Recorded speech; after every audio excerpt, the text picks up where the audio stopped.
बिस्मिल्लाहिर्रहमानिर्रहीम। अस्सलाम वालेकुम नाजरीन, आप यूट्यूब चैनल देख रहे हैं, मैं इमरान खान। नाजरीन, सबसे पहले इंडिया में आपको ले जाते हैं क्योंकि पाकिस्तान में बहुत सारे हमारे दानिश्वर, बहुत सारे टाउट्स, बहुत सारे पाकिस्तान में मीडिया के लोग जो हैं वो दुबले हुए जा रहे हैं कि जनाब काकरोच जनता पार्टी के साथ ये हो रहा है, वो हो रहा है। वैसे तो काकरोच इकट्ठे होकर पड़ गए नरेंद्र मोदी को। मोदी के लिए हालात उतने आसान तो नहीं है जितने नॉर्मली इंडिया में नरेंद्र मोदी के लिए चले आ रहे हैं गुज़िश्ता कई सालों से। और लगातार नरेंद्र मोदी, बहुत सारी टर्म हो गई हैं वो इक़्तिदार में हैं और उन्हें चैलेंज करता हुआ कोई दिखाई भी नहीं दे रहा। मोदी ने हिंदुत्वा को इस्तेमाल किया, वहाँ पे जो एक तंग नज़र किस्म के तबकात हैं उन सबको इस्तेमाल किया और एक नफ़रत की सियासत भी की है भारत में। दूसरा, मोदी ने अपनी पॉलिसियों के ज़रिए से निज़ाम के ऊपर काफ़ी हद तक कंट्रोल किया इंडिया में। तो अब ये नौजवान खड़े हुए हैं तो सबको लग रहा है कि शायद ये नौजवान भारत को नरेंद्र मोदी से या उसके बनाए हुए सिस्टम से निजात दिला पाए। मैं आपको एक खबर दिखाता हूं। ये जो लोग दुबले हुए जा रहे हैं ना कि काकरोच जनता पार्टी के साथ ये हो रहा है, नरेंद्र मोदी नौजवानों के साथ ये कर रहा है, वो कर रहा है, मैं एक छोटी सी एग्जांपल उनके सामने रखता हूं। ये खबर आई मरी से। वहां पे इंसाफ स्टूडेंट फेडरेशन है, ISF, और रावलपिंडी मरी रोड पे एक रैली उन्होंने निकाली नौजवानों ने। उसके बाद ज़िले सदर जो है जैन सत्ती, उनके घर के ऊपर छापा मारा गया और बेगुनाह 2 छोटे भाइयों को अगवा कर लिया गया और 5 दिन तक जबरी तौर पे उनको गायब रखा गया और अब उन्हें शनाख्त परेड पर अटक जेल भेज दिया गया है। अब ये पुरअमन रैली निकाली रावलपिंडी में मरी रोड पे। देखिए, आप दूसरों के लिए चाहते हैं कि इंडिया में पूरी जमहूरियत होनी चाहिए, आप ये चाहते हैं, हालांकि वो आपकी रिस्पॉन्सिबिलिटी नहीं है, वो इंडियंस की है। आप ये चाहते हैं कि इंडिया में बेहतरीन जमहूरियत होनी चाहिए, पुलिस वाले डंडा भी ना मारे नौजवानों को, आप ये चाहते हैं, बड़ी अच्छी बात है, ये चाहना चाहिए आपको। लेकिन पाकिस्तान में गोलियां चलाएं, जबरी तौर पे लापता करें, लोगों को उठा के अगवा करके ले जाएं, 5-5 दिन के बाद उन्हें शनाख्त परेड में डाल दें, तो ये आपके लिए नॉर्मल है, ठीक है। 100-150 बंदे का सर खोल दें, आप कहते हैं खुशी के साथ जनाब सर खोल दिए। यानी पाकिस्तान में जितना मर्जी जुल्म और बर्बरियत हो जाए, आप उसका जवाब घड़ के आ जाते हैं सामने। लेकिन इंडिया के अंदर आप कहते हैं जनाब बिल्कुल हर चीज एक्यूरेट रहनी चाहिए। आप पाकिस्तान के वफादार हैं या इंडिया के वफादार हैं? हर वो आदमी जो चाहता है कि इंडिया तरक्की करे और इंडिया के नौजवान आगे बढ़े, वो बुरा नहीं चाहता, लेकिन क्या वो पाकिस्तान में भी चाहता है कि पाकिस्तान तरक्की करे और पाकिस्तान के नौजवान आगे बढ़े? आपको इंडियन नौजवानों की तालीम का तो बड़ा फिक्र है कि वहां के नौजवानों की तालीम के हवाले से उनके एतराजात हैं, पाकिस्तानी नौजवानों के हवाले से आपको कोई एतराज नहीं है। पाकिस्तान में नौजवान एहतजाज करने निकले तो आप कहते हैं जनाब पकड़ो, अंदर डाल दो, जबरी तौर पे लापता कर दो, इनके घर तोड़ दो, इनके मां बाप को नौकरियों से निकाल दो और इनको कॉलेजों से निकाल दो, इनके दाखिले भी नहीं होने चाहिए फिर कहीं पे, इनको रेड मार्क कर दो। तो ये आप ऐसा नहीं कर सकते। देखें ना, पाकिस्तान के नौजवानों से आपकी वफादारी होनी चाहिए, पाकिस्तानी नौजवानों से आपकी ज्यादा मोहब्बत होनी चाहिए और उनके लिए आपको ज्यादा आवाज उठानी चाहिए। लेकिन यहां पे दो राय है, जब भी कभी नौजवान निकलते हैं उनके साथ जो किया जाता है पाकिस्तान में, और फिर मीडिया उसके ऊपर जो किरदार अदा करता है, वो तो गोदी मीडिया भी नहीं कर रहा। यानी इंडिया का अगर मीडिया जो है वो गोदी मीडिया है तो पाकिस्तान का मीडिया भी उससे कम नहीं है। वो कभी भी ऐसी खबर नहीं देते जहां पे इंसाफ की बात हो रही हो, जहां पे बात रूल ऑफ लॉ की हो रही हो, आजादी इज़हार राय की हो रही हो, नौजवानों के हुकूक की बात हो रही हो, मैंडेट की बात हो रही हो। कभी भी पाकिस्तानी मीडिया इन चीजों में नहीं पड़ता। वो वही करता है जो पाकिस्तान की मिलिट्री एस्टेब्लिशमेंट उन्हें कहती है। नरेंद्र मोदी को बहरहाल काकरोच रल मिल के पड़ गए। देखिए, इसमें एक बात आपको माननी पड़ेगी कि जितनी भी खामियां हो, भारत में जमहूरियत पाकिस्तान से बेहतर है, यह आपको अंदाजा हो जाएगा। नरेंद्र मोदी का जो स्टेटमेंट है उससे, उन्होंने अंग्रेजी में और हिंदी में दोनों जबानों में उन्होंने लिखा, मैंने आपके लिए उर्दू में ट्रांसलेट किया है। उन्होंने कहा जी हमारे लिए नौजवानों की फलाह बहबूद और मुस्तकबिल से बढ़कर कुछ भी नहीं है, यानी इससे अहम कुछ नहीं है। और फिर उन्होंने कहा कि हमने पर्चा लीक के वाकयात में मुलव्विस, यानी वहां पे जो इम्तिहानी पर्चा ना वो लीक हो गया था जिसपे नौजवान गुस्से में आए, जहां से मामला ट्रिगर किया है। वो कहते जी हमने पेपर लीक के वाकयात में मुलव्विस अफराद के फौरी और सख्त तरीन उनको सजा दिलाने के लिए फास्ट ट्रैक अदालतें कायम करने का फैसला किया है। मुतल्लिका हुकाम और जिम्मेदारान को इस सिलसिले में तमाम जरूरी इकदामात उठाने की हदायत भी जारी कर दी गई हैं। नौजवान तलबा के मफादात का तहफ़्फ़ुज़ यकीनी बनाने के लिए ये इकदामात हमारे तसलसल का हिस्सा है। वो तमाम अनासिर जो हमारे नौजवानों के मुस्तकबिल को नुकसान पहुंचाने की कोशिश करेंगे, उन्हें हरगिज नहीं बख्शा जाएगा। ये नरेंद्र मोदी को यहां तक तो आना पड़ गया, लेकिन नौजवान कह रहे हैं कि वो जो धर्मेंद्र प्रधान है वो इस्तीफा दे, लेकिन वो इस्तीफा नहीं दे रहा। अभी तक नरेंद्र मोदी ने उससे इस्तीफा लिया भी नहीं है। उसका एक रीजन है ना, उसको समझिए जरा आप। अगर नौजवानों ने अपनी ताकत इस्तेमाल करके एक वजीर को उल्टा दिया ना, तो कल वो अपनी ताकत इस्तेमाल करके वजीर आजम को भी उल्टा देंगे। ये बात इंडिया का सिस्टम जानता है। ये जो सिस्टम में लोग काम करते हैं ना, ये बहुत समझदार होते हैं, ये बेवकूफ नहीं होते। ये साइकोलॉजिकल एनालिसिस कर रहे होते हैं, पूरी सोसाइटी का एक एक चीज का जायजा ले रहे होते हैं, और इन्हें पता होता है कि अगर लोगों ने ताकत के बलबूते पे अपना मुतालबा मनवा लिया या अपनी जिद्दोजहद से अपना मुतालबा मनवा लिया, तो फिर वो अगला मुतालबा सामने रखेंगे और आहिस्ता आहिस्ता हम कमजोर होते जाएंगे, लोग ताकतवर होते जाएंगे। यही बात है ना, आजाद कश्मीर में मिलिट्री एस्टेब्लिशमेंट बहुत कुछ दे सकती है, लेकिन एहतजाज के नतीजे में नहीं देंगे। वो ये सोचते हैं कि अगर आजाद कश्मीर के लोगों ने एहतजाज के नतीजे में अपना हक हासिल कर लिया, तो पाकिस्तान के लोग भी निकलेंगे, बाकी लोग भी निकलेंगे। तो इस चीज का डर जो है वो किसी भी मुल्क में एस्टेब्लिशमेंट को ऐसा करने से रोकता है। हां, जहां पे जमहूरियत है, जहां पे आजादी इजहार राय है, या जो डेवलप्ड कंट्रीज हैं, वहां पे लोग अपनी गलती भी तस्लीम करते हैं और अपना किबला भी दुरुस्त करते हैं अवामी रद्द अमल के बाद। लेकिन कुछ जगहों पे डिटाई, जैसे इंडिया में है, पाकिस्तान में है, और भी कई जगहों पे है, लेकिन कम से कम नरेंद्र मोदी को कुछ हद तक काकरोच मिलजुल कर ट्रैक पे लेकर आए।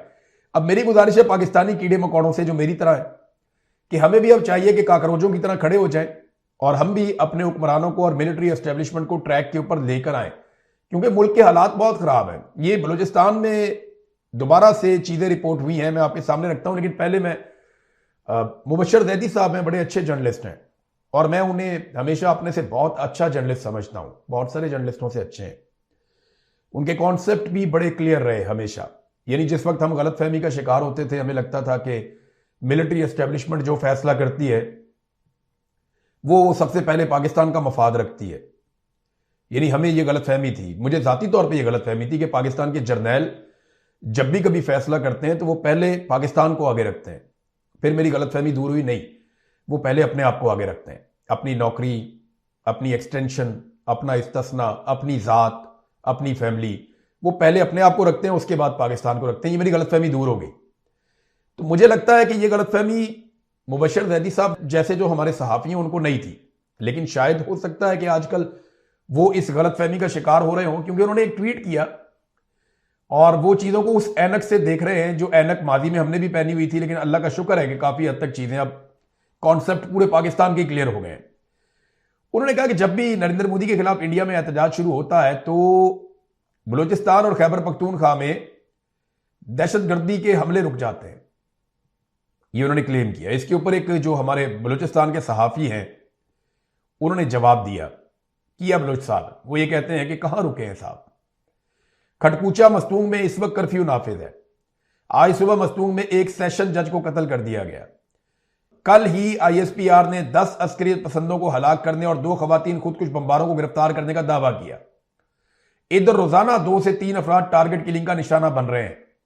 तो कहां रुके हैं दहशतगर्दी के वाकयात? देखिए, हमें ना हर चीज को भारत के साथ नहीं जोड़ना चाहिए, हमें अपने गिरेबान में झांकना चाहिए। ये को मैं जैदी साहब पे तनकीद नहीं कर रहा, ये हम लोगों की ओवरऑल ऐसी सोच है, उसको बदलने की जरूरत है। ये जो कुछ हमारे साथ हो रहा ना, इसके लिए सबसे बड़े जिम्मेदार हम खुद हैं। हमने खुद अपनी पॉलिसियों को ऐसे रखा कि अपने लोगों को नाराज किया, उनको धक्का दिया, उनको दीवार के साथ लगाया। हम जब मारम बलोच को बंद कर देंगे, जो एक आजाद आवाज है, तो फिर बंदूक वाले ही सामने आएंगे ना। जब हम ईमान मजारी को बंद कर देंगे, जो कानून का सहारा लेती है, तो फिर बंदूक का सहारा लेने वाले ही आगे आएंगे ना। जब आप पॉलिटिकल आवाजों को बंद करते हैं, इंसानी हकूक की आवाजों को बंद करते हैं, तो लोगों को तो अपने हकूक चाहिए, फिर वो ताकत के बलबूते पे सामने आते हैं, फिर उन्हें आपका दुश्मन इस्तेमाल भी कर सकता है। तो मेन चीज ये है कि आप अपने लोगों के साथ जुल्म और ज्यादती बंद करें, जबरी तौर पे गुमशुदगियां आप बंद करें, अपनी पॉलिसीज को ठीक करें, आप लोगों का इस्तेहसाल करना बंद करें, आप उनसे छीनना बंद करें, आप डिलीवर करें उन्हें, और जो जिसकी ड्यूटी है वो उतना काम करे। मिलिट्री एस्टेब्लिशमेंट का काम नहीं है कि वो डेवलपमेंट में घुस जाते हैं, वो मईशत में घुस जाते हैं, वो हर चीज के अंदर मुदाखलत करते हैं, उनका काम नहीं है। वो अपना काम करें, हमें हमारा काम करने दें। सिविलियंस अपना काम करें, सियासतदान अपना काम करें, ब्यूरोक्रेसी अपना काम करे, आप देखें हमारा मुल्क ठीक होना शुरू हो जाएगा। तो भारत पे इल्जाम लगा के आप अपनी जान तो छुड़वा लेते हैं वक्ती तौर पे कि जनाब ये भारत ने किया, हमने नहीं किया, लेकिन जब भारत कर रहा होता है तो आप रोक क्यों नहीं पा रहे, ये सवाल। और दूसरा, आप उनको ग्राउंड बनाकर क्यों दे रहे हैं? यानी अगर पाकिस्तान में दहशतगर्दी होती है तो उसके लिए आप ये नहीं कह सकते उसने की है, पहले जिम्मेदारी आपकी है। और हम अपनी पॉलिसीज के वजह से दहशतगर्दी को पाकिस्तान में लेकर आए, जो जियाउल हक की पॉलिसी थी, बाद में जो मुशर्रफ की पॉलिसी थी, उसके बाद से लेकर अब तक जो जनरल बाजवा की पॉलिसी थी कि दहशतगर्दों को पाकिस्तान में लाकर बसाया जाए। इमरान खान साहब के दौर के अंदर इस पर डिबेट हुई थी, और जब रजीम चेंज ऑपरेशन हुआ तो मुराद सईद चिल्ला रहा था कि ये ना करो, लेकिन दहशतगर्द पाकिस्तान में पहुंचे और लाए गए। तो मेरी गुजारिश यह है कि सियासतदान कभी भी उतने बड़े रिस्पॉन्सिबल नहीं है पाकिस्तान के हालात के, जितने बड़े जिम्मेदार पाकिस्तानी मिलिट्री एस्टेब्लिशमेंट के लोग हैं। और भारत पाकिस्तान में अगर कोई साजिश करने में कामयाब होता है तो उसके पीछे हमारी कमजोरी और हमारी अपनी वजूहात हैं, हमारी अपनी गलत पॉलिसीज हैं, जिसकी वजह से दुश्मन भी फायदा उठाता है। बस मेरी इतनी गुजारिश थी। अब अफगानिस्तान वाला मामला नाज़रीन पाकिस्तान के लिए थोड़ा गंभीर हो गया। वो गंभीर ऐसे हो गया कि पाकिस्तान ने एक अटैक किया था अफगानिस्तान में, तो एमनेस्टी इंटरनेशनल ने उसकी मुकम्मल तहकीकात की है। इससे पहले अक़वाम मुत्तहिदा की भी रिपोर्टें आ चुकी हैं, और ये एक जंगी जराइम के तौर पे इस मामले को देखा जा रहा है। तो मेरे ख्याल में पहले वाकया आप देख लें कि ये जो उम्मीद एक सेंटर था जहां पे नशा करने वाले लोगों का इलाज किया जाता था, वहां पे पाकिस्तान एयरफोर्स ने अटैक कर दिया था, और ये कहकर किया था आज से चंद माह पहले कि यहां पे दहशतगर्द है और यहां पे कुछ असला डिपू था, यहां पे बारूद था, तो उसकी वजह से कुछ धमाके वमाके हुए हैं, तो हमने तो जनाब इसके ऊपर, तो वो एक्चुअली एक एरियल स्ट्राइक थी। माजी में उस जगह को इस्तेमाल किया जाता रहा है, और कुछ तालिबान वहां पे अपने अड्डे शड्डे बना के माजी में वहां रहते भी रहे हैं, ये दावा किया गया। लेकिन अभी वो सिर्फ एक उम्मीद बहाली सेंटर था जहां पे नशा करने वाले लोगों का इलाज किया जाता था। इसी तरह की गलती अमेरिकन फौज से हुई जब उन्होंने मिनाब स्कूल पे अटैक कर दिया, कि माजी में उसको किसी और मकसद के लिए इस्तेमाल किया जाता था, अब वो छोटी बच्चियों का स्कूल था। तो अमेरिकन ने तो अपनी गलती कुछ हद तक मानी है, बल्कि वहां पे तो वो बहुत सवाल भी उठाया गया कि मिनाब स्कूल की बच्चियों को क्यों मारा। पाकिस्तान में तो आप ये सवाल भी नहीं उठा सकते कि जो उम्मीद बहाली सेंटर है उसके ऊपर अटैक क्यों किया गया। वो पाकिस्तान की मिलिट्री एस्टेब्लिशमेंट ने सहाफियों के जरिए से फौरी तौर पर यह खबर चलवाई कि नहीं नहीं, वो बहाली सेंटर नहीं था, वहां सिर्फ दहशतगर्द रहते थे।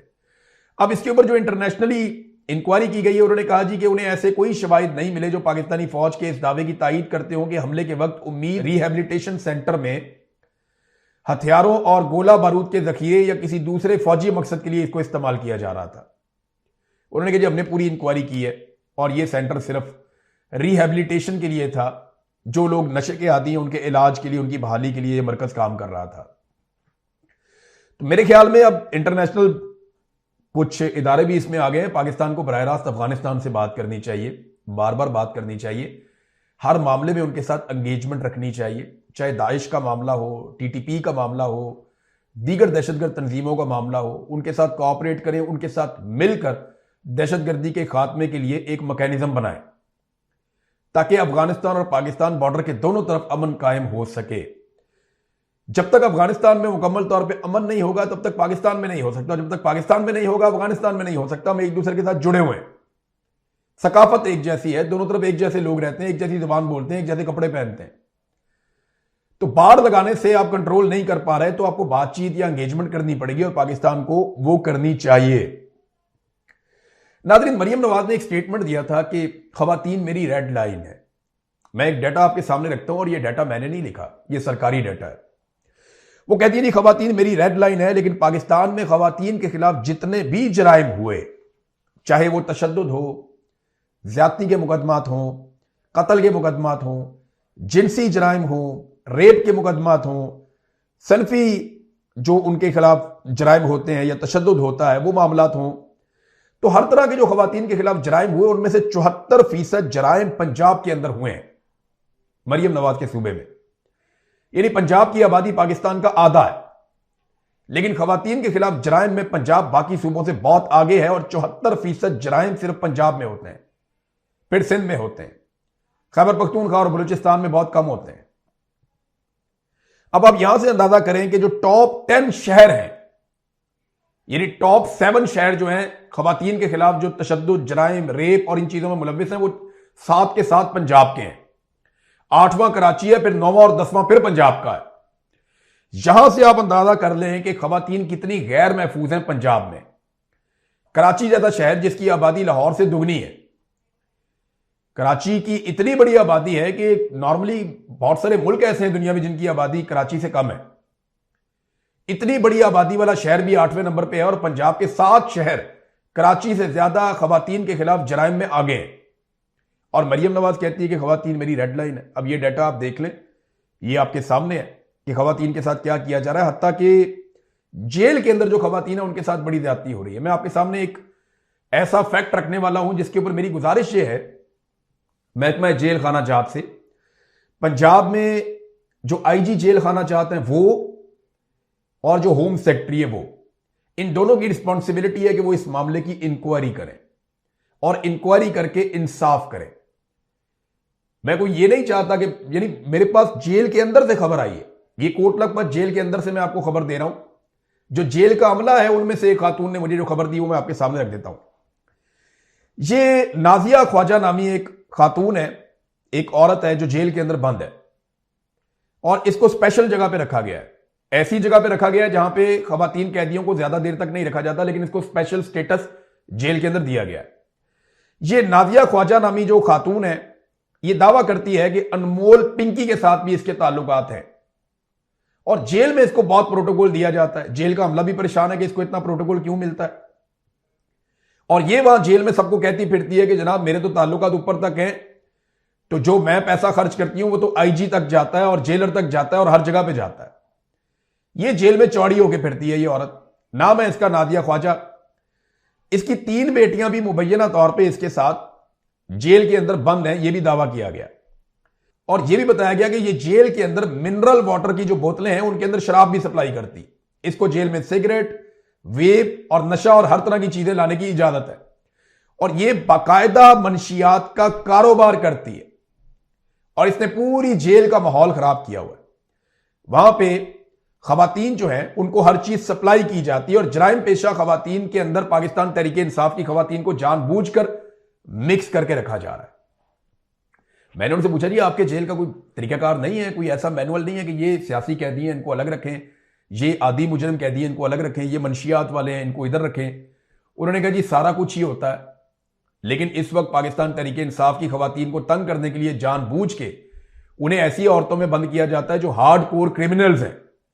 वो आपस में भी लड़ती झगड़ती रहती हैं और इनको भी इरिटेट करती रहती हैं और वो नशा करती हैं, जिसकी वजह से ये घरेलू खवातीन है। उनका सिर्फ एक जुर्म है ना कि उनका एक मौक़िफ़ है, वो पॉलिटिकल खवातीन है, मुजरिम तो नहीं है ना, कोई जराइम पेशा तो नहीं है, तो उनको बंद किया जाता है उनके साथ और ये बड़ी ज्यादती है। तो मुझे वो जो सोर्स है उन्होंने कहा कि जी आप ये खबर जरूर दें, हमें उम्मीद है कि आप ये खबर देंगे तो इसकी इंक्वायरी होगी कि ये खातून और इनकी जो बेटियां हैं इन्होंने ये जो ड्रग का सिलसिला शुरू किया हुआ है जेल के अंदर और जिस आराम से वो एक सेल के अंदर रह रही हैं, जिस तरह वो अपना टाइम गुजार रही हैं, ये बहुत बड़ी ज्यादती है और सियासी कैदियों को इनके जरिए से परेशान किया जाता है, ऐसी औरतों के जरिए से। बहरहाल ये मैंने मामला आपके सामने रख दिया। अब देखते हैं कि इसके ऊपर क्या इंक्वायरी होती है। अगर तो इसमें इंसाफ होगा तो वो भी मैं आपको बता दूंगा, मेरा सोर्स मुझे बता देगा। एक और अजीब चीज नाज़रीन मैं आपको बताता हूं, जजों को अब पाकिस्तान में अवार्ड दिए जाएंगे। अदालतों ने फैसला कर लिया, इस्लामाबाद में तो उन्होंने 6 बंदे अपॉइंट भी कर दिए, 6 जज। इनमें वो जजेस भी हैं जिन्होंने इमरान खान के खिलाफ फैसले दिए। देखिए जजों को तो अल्लाह रब्बुल इज्जत ही नवाज सकता है ना, उनका काम तो इंसाफ करना है। ये जजेस को बिल्कुल बाकी ब्यूरोक्रेसी की तरह डील करना शुरू हो गए कि इनको इनाम भी दिए जाएंगे, अवार्ड भी दिए जाएंगे, रिवॉर्ड भी दिए जाएंगे। यानी जो जज हुकूमत के लिए जितना डिलीवर करेगा, जितना ज्यादा बाकियों को खुश रखेगा, जितना ज्यादा सीनियर्स को खुश रखेगा, उतने ज्यादा उसके ऊपर इनाम इकराम की बारिशें होती चली जाएंगी। पूरी जुडिशरी को यह वाला तर्ज अमल तबाह करने जा रहा है और इसके ऊपर सोचने वाला पूछने वाला कोई नहीं है। नाज़रीन एक और बहुत बड़ी खबर है और यह ब्रेकिंग है जो डोनाल्ड ट्रंप ने कहा। पहले मैं डोनाल्ड ट्रंप का जो ट्वीट है, जो उसका स्टेटमेंट है, मैं आपके सामने रखता हूं, फिर आपको आइडिया हो जाएगा कि यह कितनी बड़ी खबर है और उसका कितना बड़ा इंपैक्ट आएगा। अमेरिका और सऊदी अरब के बीच में एक मुआहदा हो रहा है जिसको न्यूक्लियर मुआहदा कहते हैं। यह सिविल न्यूक्लियर मुआहदा है, यानी इसके अंदर कोई एटम बम नहीं दे देंगे वो सऊदी अरब को, लेकिन तवानाई के मकासद के लिए अमेरिका और सऊदी अरब के बीच में न्यूक्लियर एग्रीमेंट हो रहा है, मुआहदा हो रहा है। डोनाल्ड ट्रंप ने उसके लिए एक बहुत बड़ी शर्त रख दी है और जो उनका ट्वीट है वो ये है कि अमरीकी महकमा तवानाई और सऊदी अरब के दरमियान तय पाने वाला सिविल एटमी मुआहदा, जिसमें यूरेनियम की कोई अफसूदगी नहीं होगी, जो सिर्फ गैर अस्करी यानी गैर फौजी मकासद के लिए, दिफाई मकासद के लिए इस्तेमाल नहीं होगा, बिल्कुल वैसा ही है कि ईरान और यूएई, इनके पास पहले से उस तरह के मौके मौजूद है कि वो बिजली वगैरह पैदा करते हैं, एनर्जी पैदा करते हैं यूरेनियम से। तो ये इसी तरह का मुआहदा, कोई परेशान ना हो, कोई दिफाई नौयत का मुआहदा नहीं है। ये बात की डोनाल्ड ट्रंप ने, लेकिन जो असल बात है वो अब आ रही है। उन्होंने कहा कि यह मुआहदा मंजूर कर लिया जाएगा अमेरिका की जानिब से, ताहम यह मुकम्मल तौर पे इस शर्त से जुड़ा हुआ है। उन्होंने एक शर्त रख दी कि अगर यह शर्त सऊदी अरब पूरा करेगा तो हम सऊदी अरब के साथ एक न्यूक्लियर मुआहदा करेंगे। और वो शर्त क्या है कि सऊदी अरब इंतहाई मोहतरम और कामयाब इब्राहिम अकॉर्ड में शामिल हो जाए। फिर जनाब अमेरिका को किसी किस्म का कोई एतराज नहीं होगा कि सऊदी अरब वहां पे एटमी तनसीबात अपनी लगाए और एनर्जी पैदा करे। ये जनाब अमेरिका का मौक़िफ़ है डोनाल्ड ट्रंप का, कि वो सऊदी अरब को घसीट घसाट के वो लेकर आ रहे हैं उस जगह पे कि अब्राहम अकॉर्ड का आप हिस्सा बन जाए, यानी आप इसराइल को तस्लीम कर दें। अब डोनाल्ड ट्रंप के दिल के इतना करीब है इसराइल, और डोनाल्ड ट्रंप इसराइल को इतना प्यार करते हैं कि वो चाहते हैं कि सारी दुनिया इब्राहिम अकॉर्ड को मान ले और उसे मंजूर कर ले और इसराइल को तस्लीम करे और इसराइल के साथ ताल्लुकात को नॉर्मलाइज करे। तो ये कैसे मुमकिन है कि उन्होंने अपने फेवरेट फील्ड मार्शल को, या शहबाज शरीफ जो दिन रात उन्हें सल्यूट करते हैं, जहां देखते हैं दूर से सल्यूट ठोक देते हैं शहबाज शरीफ, तो अपने इतने वफादार लोगों को डोनाल्ड ट्रंप ने ना कहा हो कि आप इसराइल को तस्लीम करें या अब्राहम अकॉर्ड के ऊपर दस्तखत करें, यह मुमकिन नहीं है। कुछ ना कुछ गारंटी तो पाकिस्तान ने भी करवाई हुई है। बहरहाल सऊदी अरब क्योंकि अभी तक नहीं मान रहा था, उसके ऊपर एक दबाव डाला डोनाल्ड ट्रंप ने।